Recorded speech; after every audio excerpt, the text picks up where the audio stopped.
au-dessus de 60% des Américains sont contre la guerre. Et aussi, il y a une voix, pour l'instant, n'est pas majoritaire, mais il y a une voix dans le Parti républicain qui disent que les États-Unis ne devaient pas s'engager dans des guerres étrangères, la guerre actuelle avec l'Iran. Nous avons le plaisir d'être en ligne avec le docteur Yehuda Weinrab. Yehuda, bonjour, Boker Tov.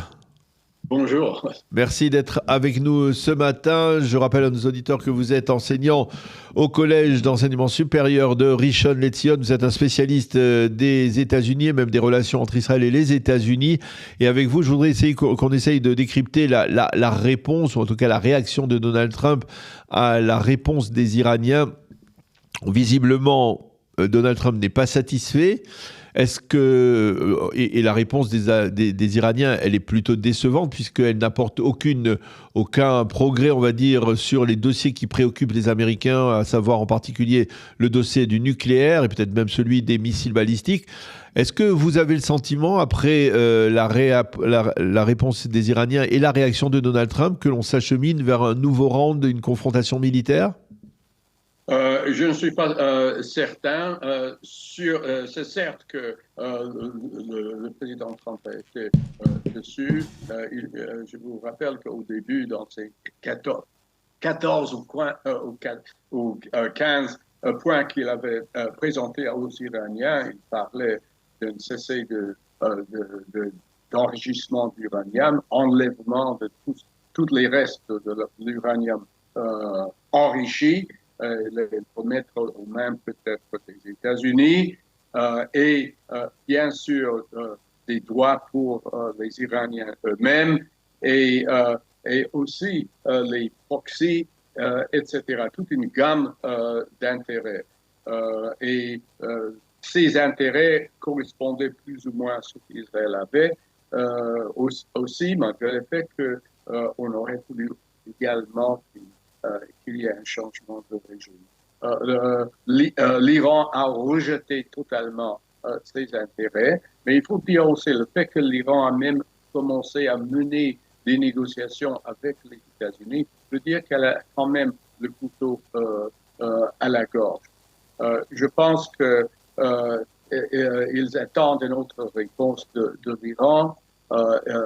Le blocus des détroit de Hormuz ne sera pas pour l'instant levé.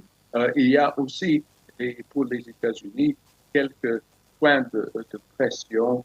Il y aura les élections mi-terme en novembre et le Parti républicain risque de perdre sa majorité là-bas. Aussi, M. Trump va rencontrer dans quelques jours, mercredi, le président chinois. Le président chinois, et bien sûr, il voudrait montrer du progrès, alors qu'il y a des pressions sur lui là-bas.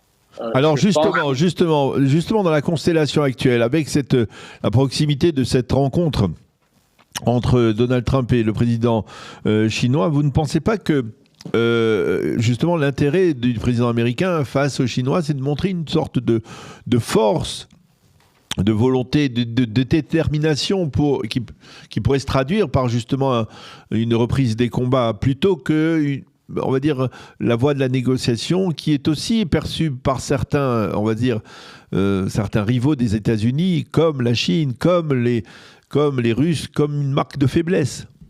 Je pense qu'il ne va pas lever le blocus maintenant. Il va répondre d'une manière très dure vis-à-vis des Iraniens, mais je ne suis pas sûr qu'il va s'engager à mettre des boots on the ground, entamer une opération militaire d'une grande envergure parce qu'il y a beaucoup de points d'interrogation là-dessus. Je pense qu'il va parler très très fort et peut-être il y aura certaines concessions iraniennes. d'ailleurs, mais les Iraniens, Yehuda, on connaît leur réputation de négociateurs.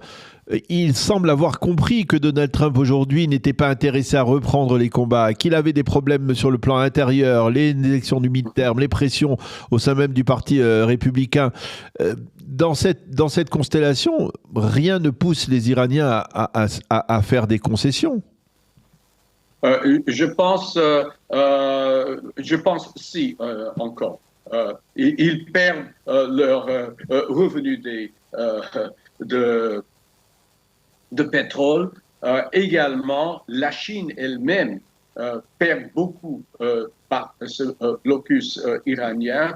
Et je pense que Trump va essayer d'engager la Chine dans cette lutte pour mettre de pression sur l'Iran. Je ne suis pas sûr qu'il y aura maintenant une opération militaire, mais si cela continue, il y aura quand même certaines opérations peut-être aériennes dans un avenir. Vous avez le sentiment que l'État d'Israël, parce que les avis sont partagés aujourd'hui, selon certains observateurs, il y aurait des tensions entre Netanyahou et Donald Trump, c'est-à-dire que Donald Trump en voudrait à Benjamin Netanyahou de l'avoir enrôlé dans cette confrontation avec les Iraniens qui n'en finit pas. Ou alors, est-ce qu'il y a toujours, comme le dit Netanyahou, après la conversation téléphonique qu'il y a eu la nuit dernière entre les deux hommes, il y a toujours une étroite coordination entre les États-Unis et Israël ? Il y a une coordination entre les États-Unis et Israël. D'ailleurs, dans l'interview que Netanyahu avait accordée à CBS 60 minutes, il avait dit que dès le début, il n'a pas induit en erreur le président Trump. Et tous les deux, au début, on avait dit qu'il y a quand même des difficultés, rien n'est garanti. Mais c'est vrai, il y a des intérêts qui coïncident avec ceux des États-Unis et la solution finale pour ce problème d'Iran serait le changement de régime. Ça prendra peut-être plus de temps, mais tôt ou tard, ça va se produire. Quelle est l'atmosphère aux États-Unis actuellement, Yehuda, et en particulier au sein du Parti républicain? Est-ce que les pressions sont véritables, des pressions sont solides en direction du président Trump pour qu'il ne reprenne pas les combats? Comment mesurer? Il y a, si on regarde les sondages qui ont été faits, il n'y a que seulement 39% des Américains qui pensent que les États-Unis sont engagés sur la bonne voie.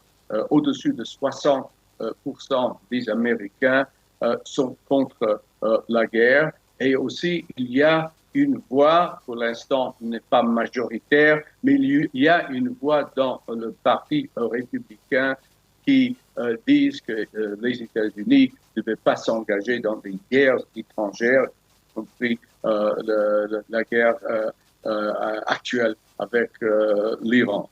La plupart des républicains, quand même, soutiennent la guerre. Les démocrates, par contre, sont contre. Vous voyez un cas de figure, Yehuda, où Trump ne peut pas reprendre les combats pour les raisons qu'on vient de mentionner, en particulier les raisons de politique intérieure, mais qu'il donnerait une sorte de carte blanche, même limitée à Israël, pour poursuivre, pour aller un petit peu plus loin, pour peut-être affaiblir suffisamment le régime pour permettre... Je suis entièrement d'accord avec vous. Il donnerait peut-être une carte blanche à Israël à augmenter un peu ses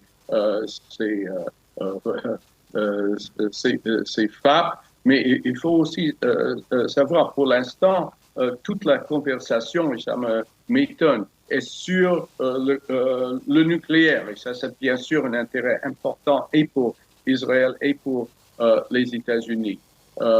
Les autres points, pour l'instant, les missiles, les proxys, ne se font pas entendre dans la presse. Mais pourtant, l'Iran est la source du terrorisme international et régional. Et c'est elle qui finance et les Houthis et le Hezbollah et Hamas. Et il faudrait en fin de compte mettre fin à ce régime et je pense qu'il permettra à Israël de frapper un peu plus fort. Mais à l'instant, je pense qu'il va engager la Chine dans cette lutte pour débloquer le blocus, lever le blocus des étoiles de Hormuz. Alors, il y a dans l'interview que Benjamin Netanyahu a accordée à la chaîne CBS, dont vous parliez à l'instant, il y a une information intéressante. Le Premier ministre israélien a dit que d'ici l'année prochaine, on peut entamer un processus de réduction de l'aide américaine à l'État d'Israël. C'est une exigence, c'est un projet que Benjamin Netanyahou a depuis très longtemps, si je ne m'abuse même. Oui, c'est un projet depuis bien longtemps. Il avait mentionné cela lors de sa première de son premier mandat. Oui. Il a dit que l'heure est arrivée pour essayer de nous diminuer et en fin du compte mettre fin à l'aide américaine. Bien sûr, toute cette question d'aide doit être renouvelée aussi dans un avenir. Ma question, c'était de savoir, est-ce que vous pensez, Yehuda, que c'est de nature à redéfinir les relations entre Israël et les États-Unis, c'est-à-dire que ça peut les mettre sur un même piédestal à partir du moment où l'État d'Israël ne sera pas automatiquement redevable aux Américains pour l'aide militaire? Je pense d'un côté, si, mais d'autre côté, c'est une façon de montrer au peuple américain que Israël n'est pas une poids sur leur économie et au contraire un allié. Et je pense que cela est important maintenant où l'image d'Israël a été ternie. Eh bien, merci beaucoup, docteur Yehuda Weinrop, de nous avoir éclairé donc sur cette attitude de Donald Trump à la suite de la réponse des Iraniens. On ne sait pas exactement toujours sur quel pied le président américain danse, mais on devrait le savoir prochainement, en tout cas. Merci beaucoup d'avoir éclairé, de nous avoir aidé à mieux décrypter cette attitude du président américain. Bonne journée, Yehuda, et à bientôt. Merci à vous et pareillement.